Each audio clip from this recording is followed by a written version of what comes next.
Kapayapaan po ang sumainyo mga giliw naming taga-subaybay sa programang ito.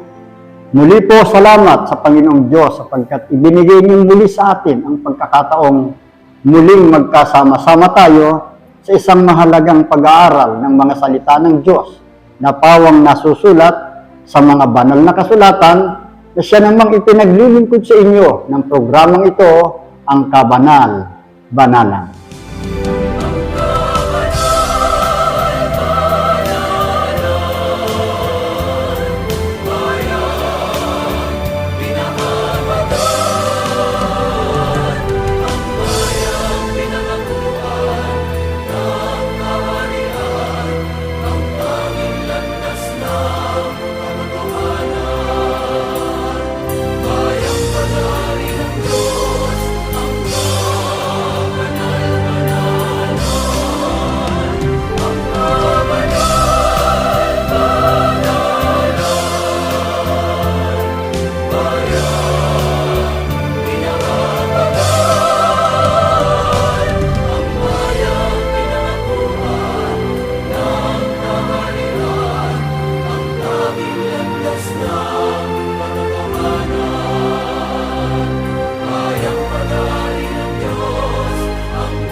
Ako po ang inyong lingkod, kapatid na Mignea, na sa pagkakataong ito ay muli po ninyong makakapiling, makakasama sa pag-aaral ng mga salita ng Diyos.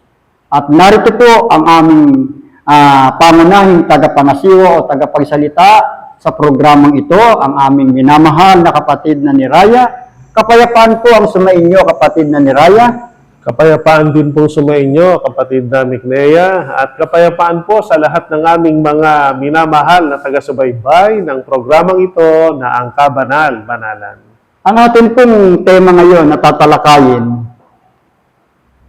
mauri natin ito na pinaka-pangunang tungkulin ng isang nilalang ng Panginoong Diyos. Kung anong tungkulin ng isang nilalang doon sa lumalang sa atin, sa makatwidbagay ang Diyos. Kung ano po ang tungkulin yan, ito po ay tatalakayin natin sa pamamagitan po ng paksang pinamagatang sambahin natin ang tunay na Diyos. Agad po ay simulan natin, kapatid na ni Raya, ang pagtalakay sa nasabing paksang ito sa pamamagitan po ng ganitong pambungad na katanungan. Saan at kailan po ba nagsimula ang kasaysayan ng pagsamba sa tunay na Diyos? Ang sagot po na mula sa Biblia, mababasa po natin sa aklat ng Nehemias. Ang kapitulo po ay 9 at ang versikulo 6 hanggang 7. Pakibasa po, kapatid na Mignea. Ikaw ang Panginoon, ikaw lamang. Ikaw ang lumikha ng langit ng mga langit, pati ng lahat na natatano roon, ng lupa at ng lahat na mga bagay na nangaroon, ng mga dagat at ng lahat na nangaroon, at iyong pinamalaging lahat. At ang hukbo ng langit ay sumasamba sa iyo. Ikaw ang Panginoon na Diyos, na siyang pumili kay Abram at naglabas sa kanya sa Ur ng mga Kaldeo, na nagbigay sa kanya ng pangalang Abraham. Napakaliwanag po ang mga talatang ito na binasa ng ating kapatid na Mignea. Dito maunawa natin ang pagkaunawa at pagkakilala, maging ang pananampalatayang tinaglay ni Nehemias na kaloob ng Diyos sa kanya. Batay sa kanyang pagkaunawa, ang kinikilala niyang tunay na Diyos ay walang iba kundi ang ating Panginoong Diyos. At ipinahayag niya ang kanyang pananampalataya. Ang sabi niya ay, ikaw lamang bilang Panginoong Diyos ang siyang lumikha ng langit, maging ng langit ng mga langit, pati ng lahat ng mga natatanaw doon.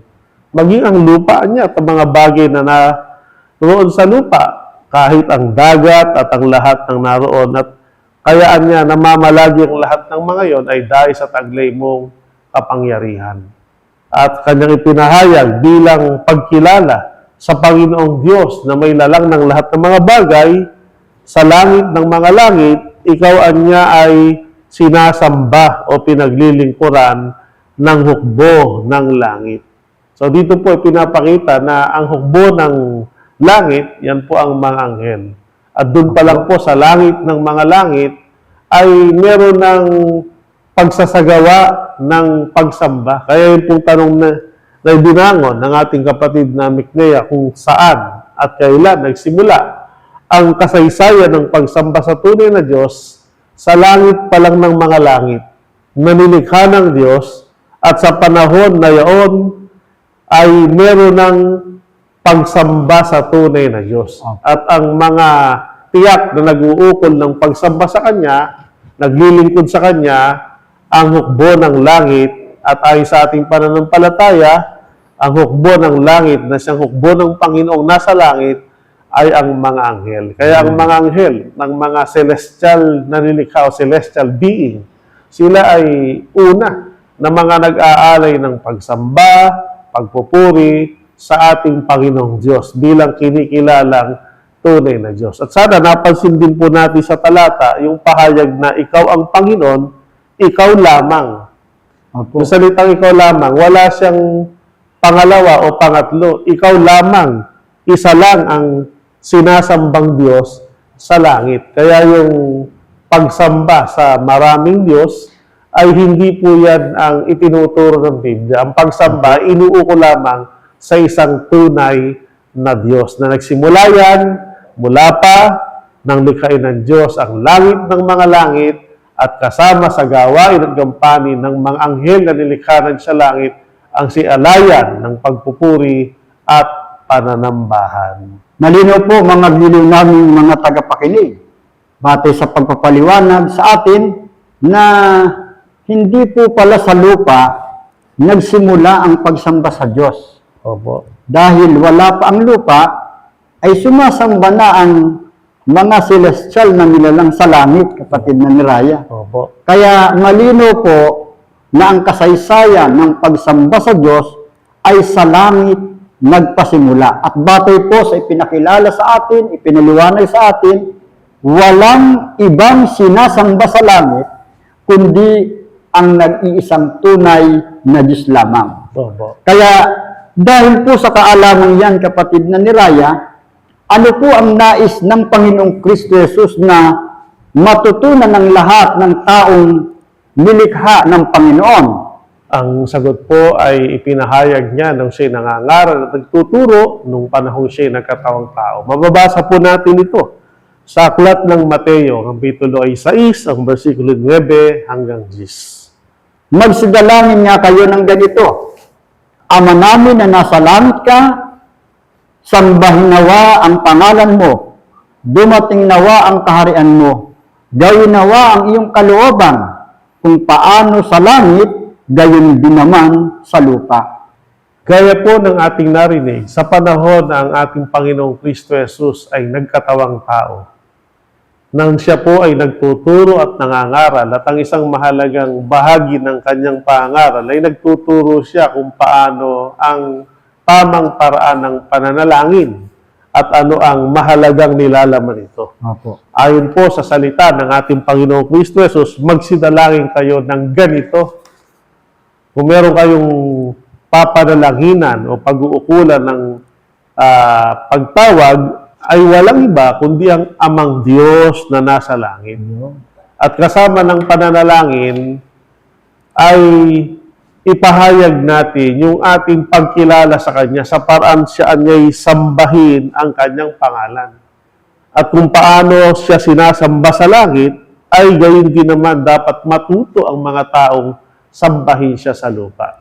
Kanina po, dun sa mga unang talata na inyong binasa, ay napakalinaw na ang mga nilikha ng Diyos na celestial sa langit, katulad ng mga anghel na tinatawag na hukbo ng langit, ay sumasamba sila sa Panginoon sa langit. Kaya sanay ang mga anghel mag-alay ng pagpupuri at pagsamba sa Panginoon.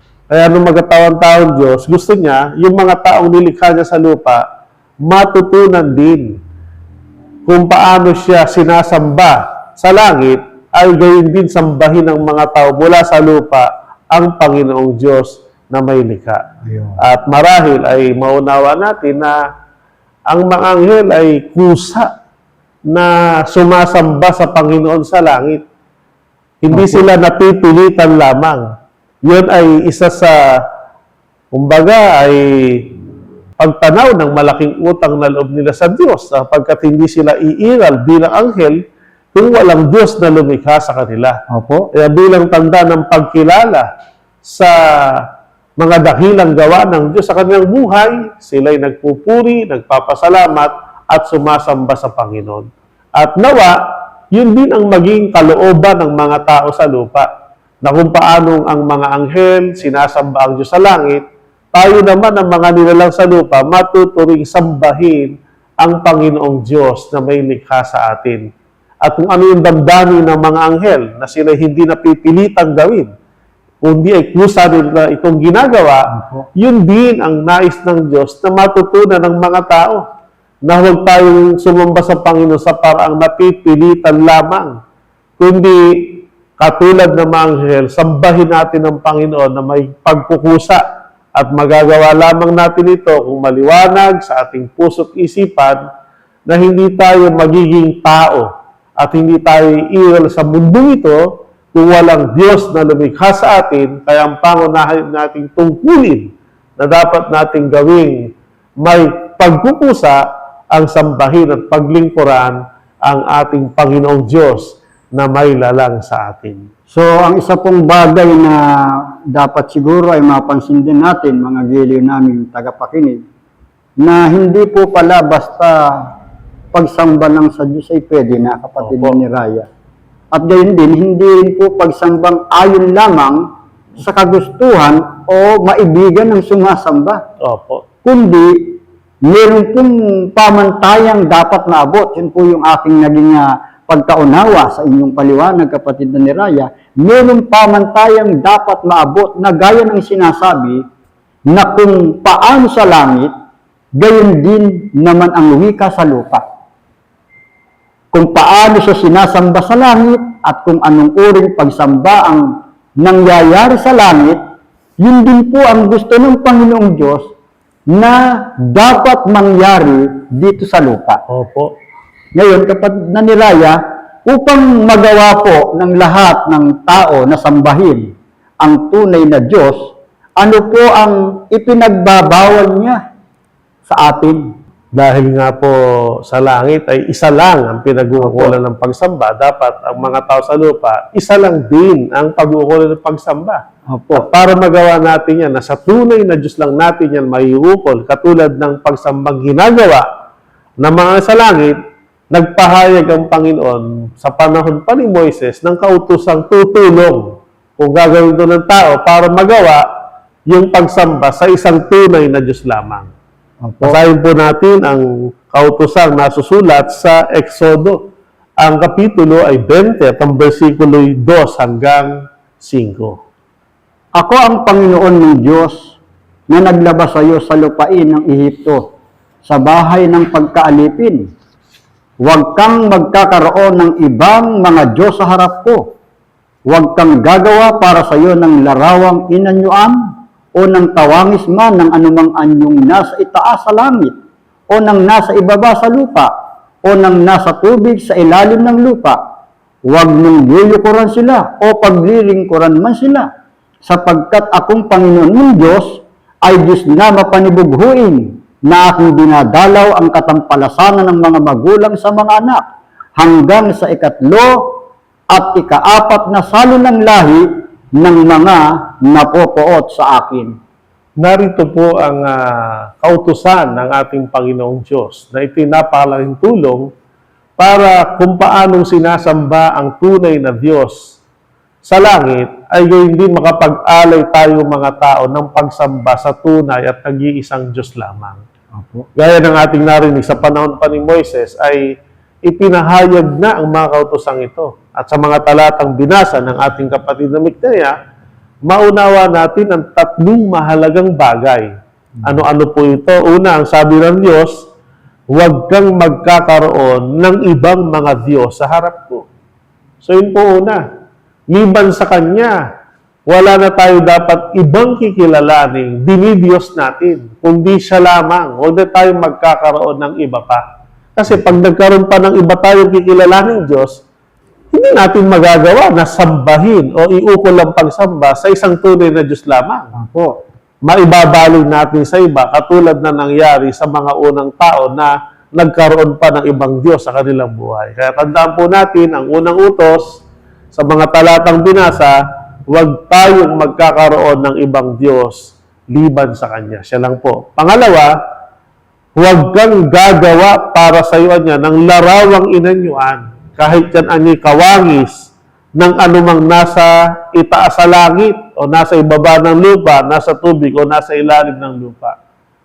So yun po, mahalaga po yun. Kasi pagka ang tao ay natuksong gumawa ng larawan o imahen, kahit ito'y kalarawan ng mga bagay na nasa langit, katulad ng larawan ng anghel, o kaya larawan ng tao na naging banal sa lupa, larawan ng mga hayop, larawan ng mga isda na nasa tubig.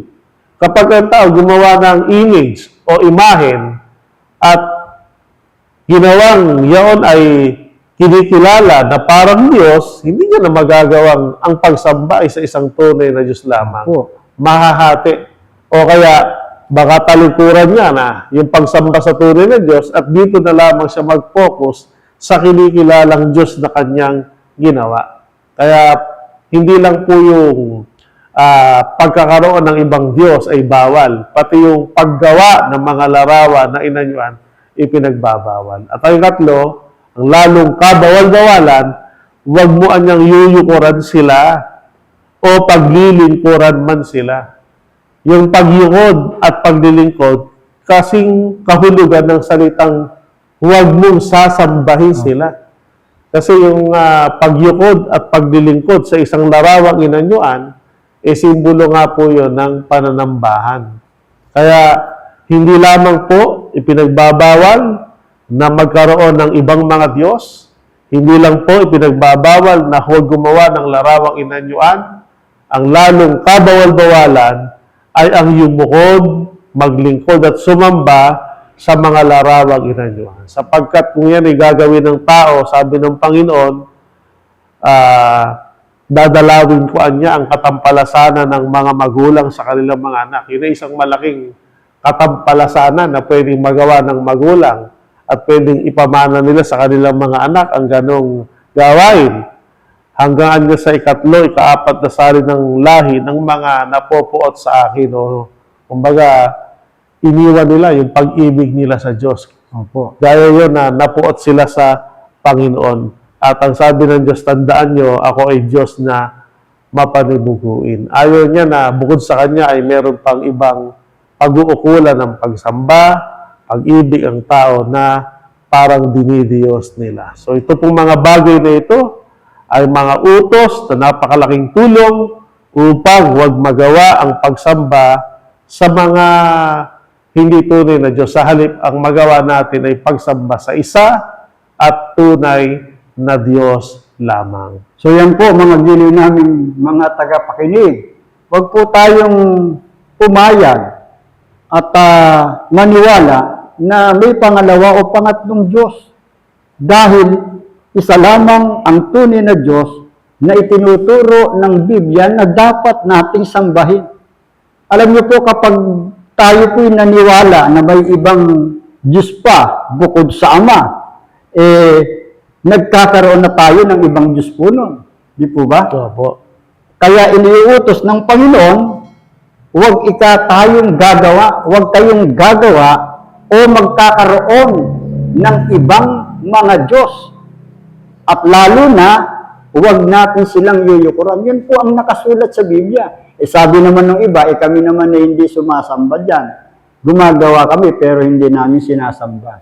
So yun pong paggawa bawal na nga, di po ba? Yun pong lalo pang yukuran sila, yun po ay lalong masama sa harap ng Panginoong Diyos. Kaya kapatid na niraya, ang tanong po natin muli, sa kabila po ng mga utos na yan, ng Panginoon at sa paglipas po ng mga panahon, ano po ang nangyari sa kasaysayan ng pagsamba ng mga tao tungkol po sa Diyos? Ang nangyari po, sa halip na ang mga utos na ito ay maging tulong para makapag-alay ang tao ng pagsamba sa isang tunay na Diyos lamang, hindi po naingatan. Mababasa po natin yan sa aklat ng propetang si Isaias, Kapitulo 2, versikulo 8. Ang kanila namang lupain ay puno ng mga Diyos-Diyusan. Kanilang sinasamba ang gawa ng kanilang sariling mga kamay na ginawa ng kanilang sariling mga daliri. Bagamat ang mga utos na ipinahayag kanina na huwag magkakaroon ng ibang Diyos liban sa akin, huwag gagawa ng mga larawang inanyuan, huwag sasamba o yuyukod o maglilingkod sa mga Diyos-Diyosan ay sa panahon pa ni Moises at ng unang bayan ng Diyos, ang bansang Israel, pinahayag na. Pero sa paglipas ng panahon, batay sa obserbasyon ng panahon naman ng propeta Isaias, nang tingnan niya ang kasaysayan ng pagsamba ng tao tungkol sa Diyos, sa halip na matupad ito, hindi nila natupad. Opo. Sa halip, sabi ni propeta Isaias, ang kanila namang lupain, kung gaano karami ang bayan, ganun karami ang kanilang naging Diyos-Diyosan. Sabi nga po, napuno ng mga Diyos-Diyosan at kanilang sinasamba ang mga gawa ng kanilang sariling kamay na gawaan niya ng kanilang mga sariling daliri. So, hindi po natupad ng mga tao, lalo na ng bayang Israel, ang mga utos na ito. At dahil hindi nila natupad, hindi rin nila nasunod yung pagsamba sa isang tunay na Diyos lamang. Sila'y sumasamba sa mga ginawa ng sariling kamay at sa halip na isang Diyos lamang, mga o dumami ang mga Diyos-Diyosan na puno, napakarami. Ibig po palang sabihin, kapatid na ni Raya, dahil naniwala sila na may iba pang Diyos bukod sa iisang tunay na Diyos, ang resulta, dumami pa ang mga Diyos. Napuno pa ng mga Diyos ang mga bansa na kinikilala ng mga tao ngayon. Di po ba?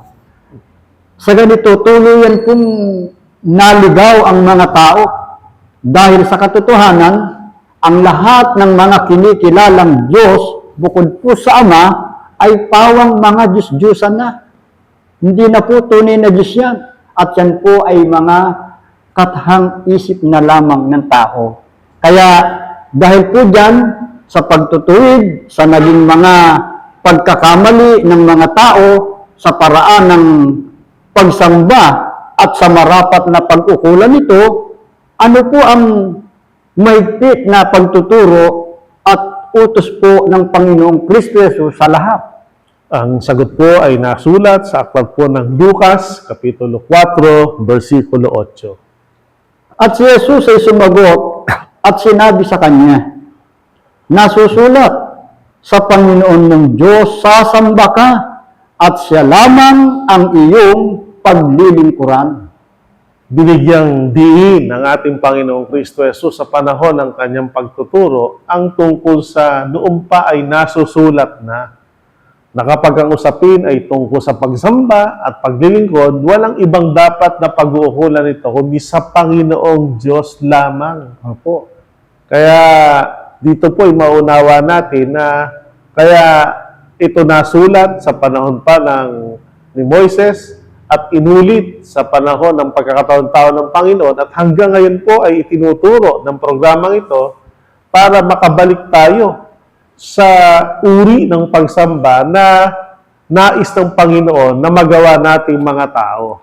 Na kung paano siya sinasamba bilang isang tunay na Diyos sa langit ng mga langit. At masasabi natin na napaka well-organized yung paraan ng pagsamba ng mga anghel sa Panginoon. Opo.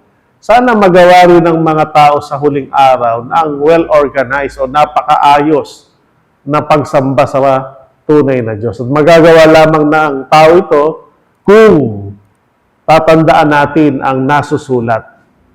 Hindi pwedeng mabago ang katotohanan ito. Kapag ang usapin ay pagsamba, kapag ang usapin ay tungkol sa paglilingkod, Hindi ito pwedeng iukol kanino-man. Hindi pwedeng iukol to sa mga tao, kahit sa mga anghel, kahit sa mga tao naging banal, sa mga bagay na material, kahit sa kayamanang pinapahalaga ng tao, pag ang usapin ay pagsamba at paglilingkod, ito ay sa Panginoong Diyos lamang. Kung paano sa kasaysayan ng pagsamba ng una, ay isa lamang, ang tunay na Diyos lamang ang pinag-ukol ng pagsamba, itinuro sa mga panahon ni Moises na isa lang ang dapat pag-ukulan ng pagsamba, ipinaalala ng Panginoon at yan din po ang itinuturo sa ating panahon. Kaya tayo na po, kilalanin natin ang nag-iisang Panginoong Diyos lamang, ang ating Amang Diyos, ang ating Panginoong Kristo Jesus. At kahit sa harap ni Satanas na nanunukso, na nag-aalok ng maraming bagay sa mundo para mabaling ang tao sa pagsamba sa Kanya o sa anumang bagay, tanggihan natin ang mga iniaalok ng dyablo. Sa halip, manindigan tayo sa Panginoong Diyos lamang tayo sumamba. Kaya nang hindi niya matukso ang Panginoong Kristo Jesus, dahil may saligang nasusulat batay sa salita ng Diyos, tumakas niya ang dyablo. At dumating naman ang mga anghel at ang Panginoong Kristo Jesus ay sinamba at pinaglingkuran. Kaya dito po, sa loob ng kabanal-banalang Iglesia ng Diyos kay Kristo Jesus, ang pinag-uukulan ng pagsamba ay isa lamang, ang ating Panginoong Diyos na si Kristo Jesus na sinasamba at pinaglilingkuran ng mga anghel at siya ang sinasamba at pinaglilingkuran ng kapatiran ng kabanal-banalang Iglesia ng Diyos kay Kristo Jesus. Yan po mga giliw namin tagapakinig, gaya ng ating mga narinig, maging ng mga unang pag-aaral natin sa mga nagdaang araw, sa ganang tunay na Kristiyano, may isang Diyos lamang na dapat tayong sambahin. Kaya nakita natin ang napakalaking pagkakamali. Opo, malaking kasalanan yung magkaroon pa tayo ng ibang Diyos na sasambahin. Gaya po ng ngayon ay ating tinatalakay. Ngunit salamat po sa ating Panginoong Diyos at sa araw na ito ay ating pong naunawaan na tayo po ay dapat lamang sumamba sa isang tunay na Diyos. Umaasa po kami, mga giliw namin, tagapakinig na naging maliwanag sa inyo ang mensahe ng pag-aaral na ito. Nawa pagtibayin po natin sa ating mga puso na iisa lamang ang tunay na Diyos. Siya lamang ang dapat nating sambahin. Huwag na huwag po tayong sasamba sa iba o sa mga Diyos-Diyosan. Yan po nawa ang basbasan sa ating mga puso at bendisyonan ng Panginoon sa ating mga kalooban mula po ngayon at magpakailanman. Amen. Maraming salamat po sa inyong pagtangkilik sa palatuntunang ito ng Kabanal-Banalang Iglesia ng Diyos kay Kristo Jesus. Kung nais po ninyong mapanood ang iba pa naming programa at upang lubos po ninyong makilala ang Kabanal-Banalang Iglesia ng Diyos kay Kristo Jesus, mag-subscribe sa ating YouTube channel na The Most Holy Church, bisitahin ang aming Facebook page na MHC Media. At bisitahin ang ating official website na www.mostholychurch.com. Maraming salamat po.